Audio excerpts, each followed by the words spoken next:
KwabaseGalathiya isahluko sesithathu.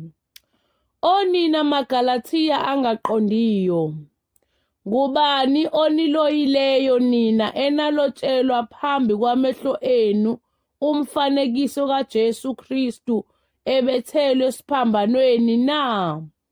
Yilokhu kuphela engithanda ukukwazi kinina, ukuthi namukeliswa umoya ngemisebenzi yomthetho noma ngezwi lokukholwa na?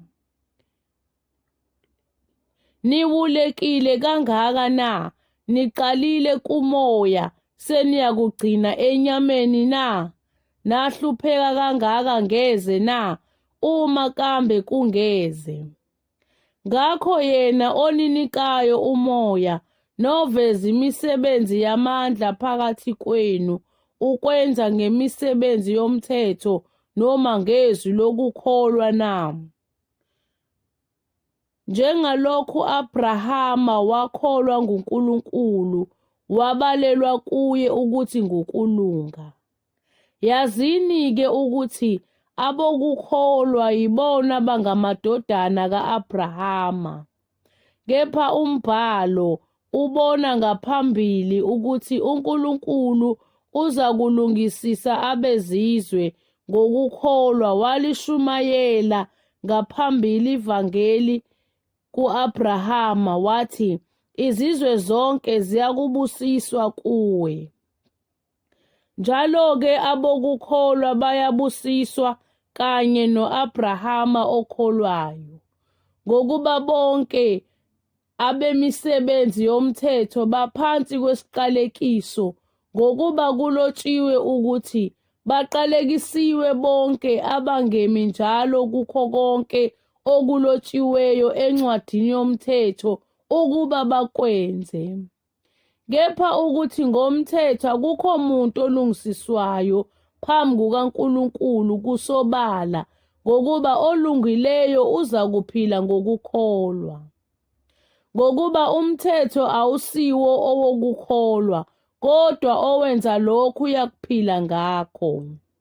UKristu wasihlenga esiqalekisweni somthetho, ebenziwe isiqalekiso ngenxa yethu, ngokuba kulotshiwe ukuthi baqalekisiwe bonke abalenge emthini,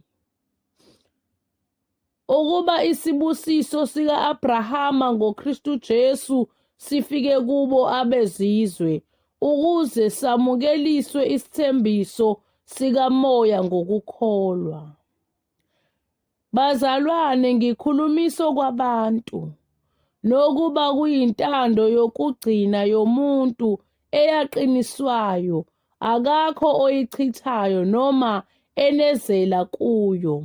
Manje-ke izithembiso zani ku-Abrahama nenzalo yakhe, akasho ukuthi ezinzalweni, kungathi ngeziningi, kepha kungathi ngeyodwa, ukuthi nasenzalweni yakho enguKristu.